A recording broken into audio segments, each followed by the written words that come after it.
Hello. Welcome to Can You Juggle Grenades? Welcome to Can You Juggle Grenades? Oh God. Welcome to Can You Juggle Grenades? Nope. Jesus. Nope. I think I'm just gonna shoot him. When I was a kid, I used to love going to the military surplus store and getting my hands on all sorts of military supplies. I used to get some canteens and patches and hats and different clothing items. And one thing you can always find is these grenades, decommissioned, of course, or I guess demilitarized. I don't even know if these started off life as an actual grenade. I doubt it. This is probably just for the civilian market, but these are basically, I guess, supposed to be either copies, replicas, or demilitarized grenades. Either way, they're pretty much the real thing, and I'm going to shoot them with various calibers and see just how bulletproof a grenade can be. And right here we have 3 different kinds of grenades. The one in the middle is probably the most famous, the pineapple grenade. It's supposed to break apart in those segments upon explosion. And then the 2 on the other side are just kind of more generic ones. The one on the left is the baseball grenade, and the one on the right is the lemon grenade. So the scenario I came up with, much like the last one, where you're running through the woods, this time you're running through the jungles, and it's Vietnam, because we've got these World War II / Vietnam era grenades. I actually don't know if these are Vietnam era. I just assume they are. At least one of the 3. The North Vietnamese are chasing you. They're shooting at you. Bullets are whizzing by. They're going through all the shrubs, all the trees, and you're dodging every single one except for one of them somehow makes it through everything and manages to hit you right where you're carrying your grenade. Maybe it's on your chest, maybe it's on your belt. And I want to see just how bulletproof these grenades can be. We're going to start with a 22 and then step it all the way up a few calibers until we get to a 7.62 by 39, because that is what the Vietnamese would be using against our soldiers in Vietnam. You've seen me shoot a different 1911 22 with the Colt name on it. This one has the SIG name on it. It also has the US logo on the grips. And the reason why this one's kind of special, I'd gone shooting. I was out here at the farm, and I had a shotgun and this pistol in my car. I came back home. My car was sitting in my driveway. I was exhausted. I didn't want to take everything out of my car. However, my car was broken into that night, and the shotgun and this pistol were stolen. So fast forward about 3 years or so, the police call me and they say that they found my pistol. They hadn't found my shotgun, but about a year ago, I went and picked up this pistol, and I haven't shot it since. I actually really want to sell it because, I mean, if you look at it, it looks pretty terrible. Somebody had been carrying this thing very roughly. I think it's kind of funny that somebody saw this gun, broke into my car. They thought they were probably getting a pretty sweet 1911. They're like, oh yeah, it's a 45. Turned out to be a 22. And so I like to think that some gangbanger was rolling around with this thing for a few years, scuffing it up like crazy, and somewhere along the line got arrested. When the police confiscated this gun, it had a loaded magazine, but it had some ammo that I had never seen before. So maybe y'all can put in the comments what these rounds are. First off, this one looks like a regular lead round, no big deal. It has this R logo on it. But this round is very unique. It's some sort of a hollow point. And it has, well, as you can see, made by CCI. But I have never seen something that looked like this. Alright, I'm at about 15 yards here. The first round's going to be the lead round. The second round will be that copper looking round. I haven't shot this gun yet, so let's see if it works.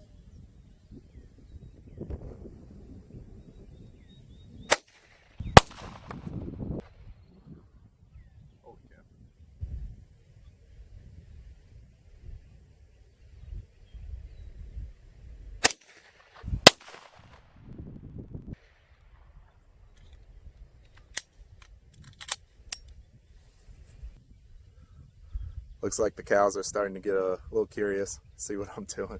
Hopefully they don't get too close.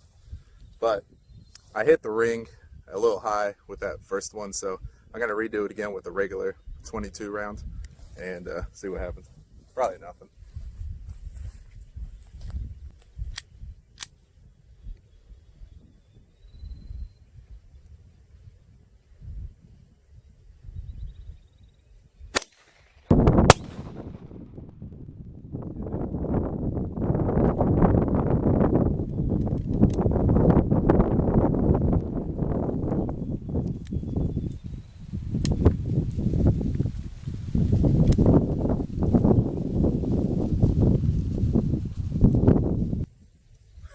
Well, the cows got out of the way.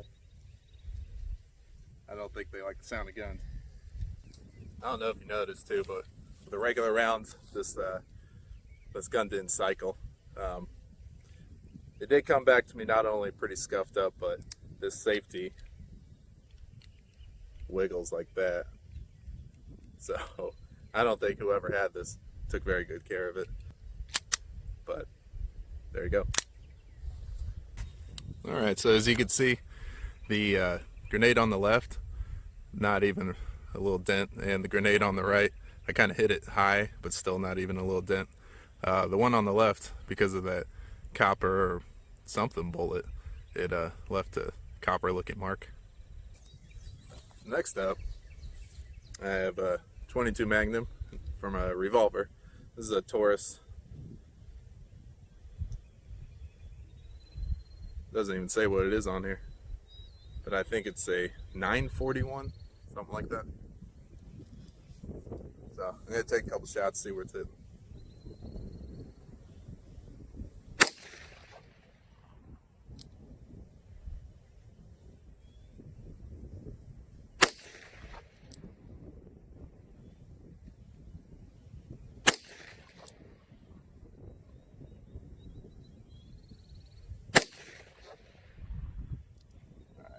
This distance, it's hitting a little high. A lot of wind out here.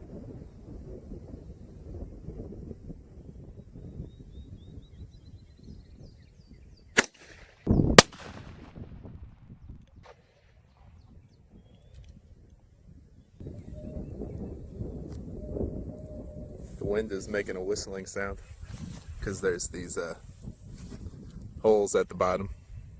So whenever the wind blows, it whistles. So as you can see though, that was a pretty good hit, solid hit with the 22 mag, and nothing is even chipped or fragmented, so I'm gonna keep going. Forgive the wind, I think a storm's blowing in, so I'm gonna try and hurry up with this video. But next up we have a 9mm. This right here is the FNS 9C, and it has a O light on it. I'm going to take one shot at each of the grenades.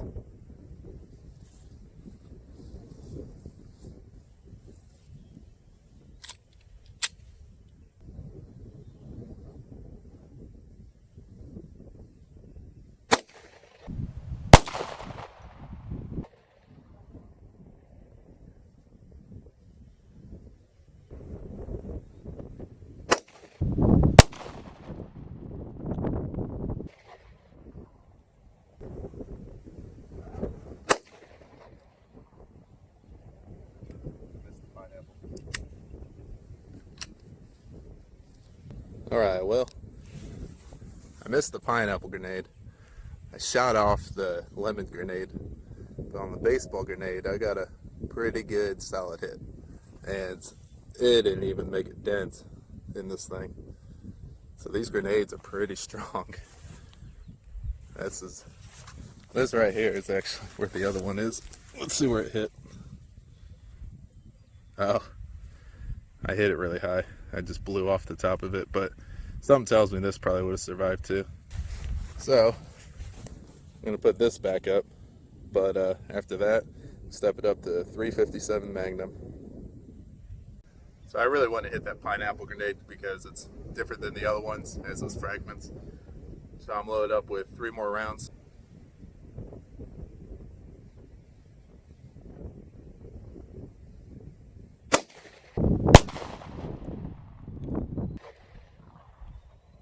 took one round.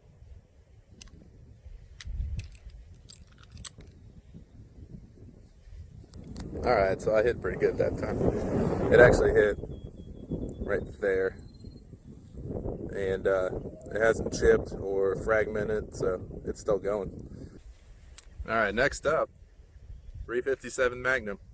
It's basically like a 9mm, but traveling way faster. And this is a Taurus 605.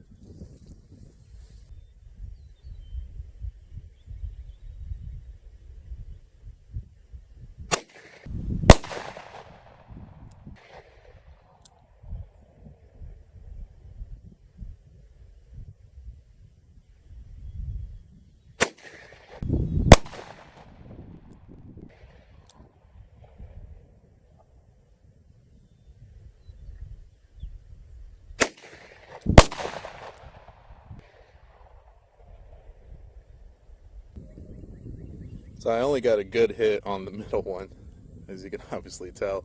It slingshot that thing all the way around. But it hit right there at the top. And 357, not making any kind of a dent, any kind of a dimple. So let's go and put that back like that. On this one, I hit it, but I hit it up here. So that's not really a good hit. And on this one, I think I just grazed it because I saw it move, but I don't see a bullet mark anywhere. But from this shot right here, I think it's pretty clear that 357 will not actually go through a grenade. Next up, we have a 45. This is kind of the big brother of the FNS 9C. This is the FNX 45.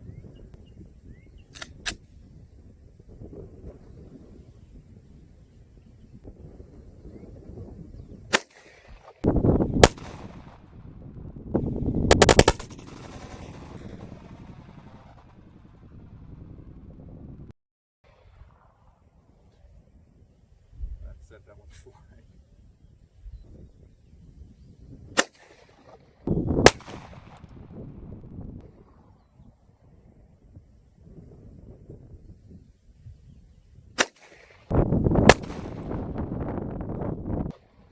Oh, what do you know?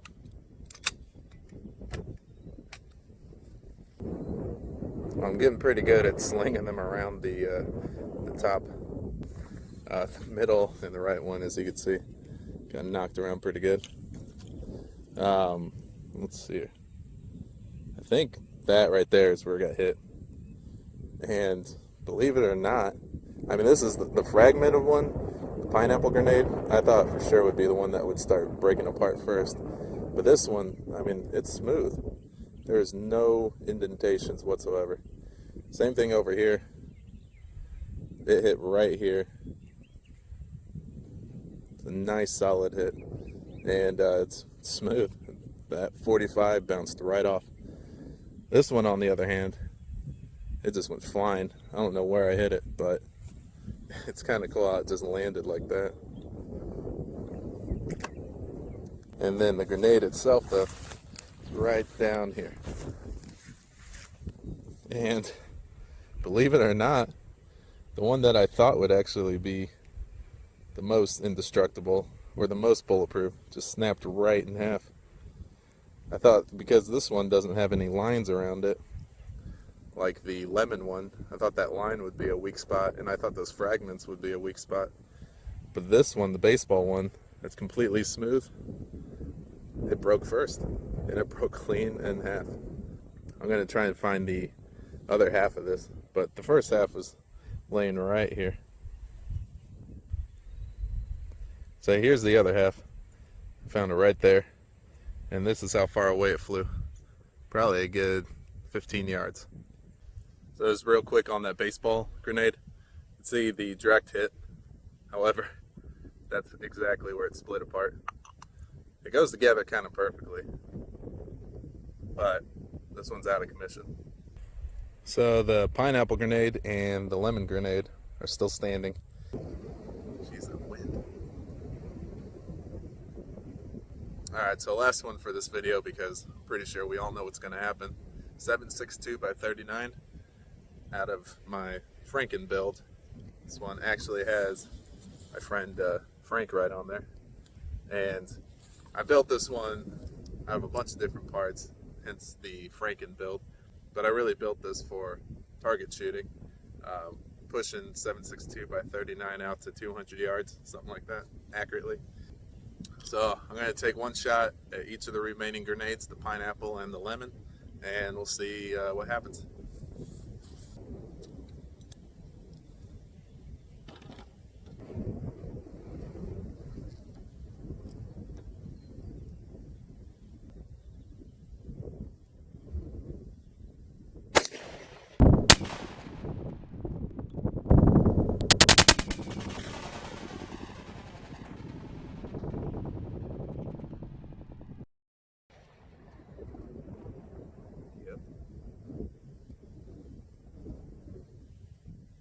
Pineapple swaying back and forth.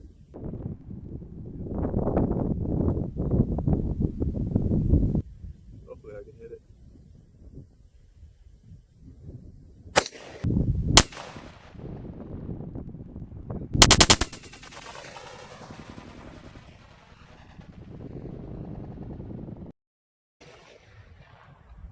Nailed it. Okay. Pretty much what I thought would happen. So you could see both were hit very well and both were blown in half. I mean, we got a hole on this side, it looks like, and a hole on this side, so it's hard to tell if it went straight through, but I'm guessing it probably did. That 7.62 by 39 is one wicked round. Has a lot of stopping power, but it also has good penetration. And I'm going to look around for the rest of the pieces and see what I can find. Alright, so here's what we got. You can see starting on the left here, the baseball grenade. As you can remember, split in half with these two halves here from the 45. So the pineapple grenade's kind of interesting. It did break along those fragmented lines, and I'm missing a few pieces, but for the most part it's all there. But I'm pretty sure that 7.62 went right through it. And then over here, and a few more pieces, is the lemon grenade. This one kind of falling apart on me. I think that's where the 45 hit it, but it's missing the entire back half. I can't really find it. It probably broke into a few pieces, but this thing got destroyed by that 7.62 by 39. So there you go.